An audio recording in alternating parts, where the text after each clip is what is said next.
I've been involved in horticulture pretty much all my life. From when I was a lad, helping my parents in the garden centre. More recently, running my own garden design landscape business, and now pretty much all my time is here at Garden on a Roll. Now, a lot of people aren't quite as lucky as me. They may have been brought up in an urban environment, perhaps their friends and family aren't really interested in nature, but it has been proven pretty categorically that just being outside, walking in the woods and certainly gardening can have a real positive effect on your mental health and generally your overall happiness. Now, there are certain people who are doing really fantastic work in that area. Annabelle Padwick, she runs an amazing organisation called Life at No.27. Trespassers will be composted. Better behave myself. Hi Annabelle. Hello. How are you? Good, thank you. How are you? Great, thanks. Haven't met you before, but I've heard a lot about you, and I've obviously watched your videos and read your blogs. So Annabelle, how did you come up with the whole concept? How did it start? Yeah, so Life on No.27 itself started about 5 years ago, 5.5 years ago I think we're at now. Originally it was just supposed to be a little blog about my allotment and mental health journey. 27 was the plot number of the allotment when I got it. And then gradually over the time, obviously it's evolved now, so once I was a lot better because my allotment massively helped me with my own personal mental health, I decided I wanted to try and create a series of therapy programs that were gardening, grow your own based for children and adults that I'd never had, that might have helped me a lot sooner when I'd gone to my GP and they offered me other alternatives. I always think, oh, I wish they'd offered me something like this. Yeah. So that's what I created them, and then this is the first adult site of hopefully many, with all the allotment plots holders coming either directly to me via email or through social media, or they come through their GP or social prescriber.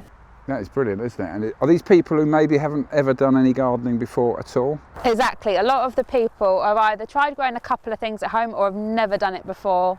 So they're totally brand new, which is fantastic. And then I'm there to try and guide them and show them how much to do it as much as they want me to, but also I'm there I'll step back if they want me to step back and let them just go for it and see what happens. So they're all learning lots this year because it's their first year. And with Garden on a Roll, obviously we're appealing to people who've never planted a border before. Should we go and have a look at the site? Absolutely. Okay, it's not exactly the shape we normally do. We normally go around the side of people's gardens, like we do 40, 60, 90, 120 width. So what I've done back at the office or at the nursery, I've backed up two 120 borders to form 240, and I've got it 4 metres long. I thought that would start us off. Absolutely. We could do a section of that and then see how that goes, and then we could keep going and do more next time. See what's in the box, Annabelle. Some nice things in here. I can't see the paper roll yet, but I'm sure the guys have put it in. What other excitements have I got here? Variegated sage. My favourite little dwarf buddleia. It is chives. Chives is great for bees, isn't it? Yeah.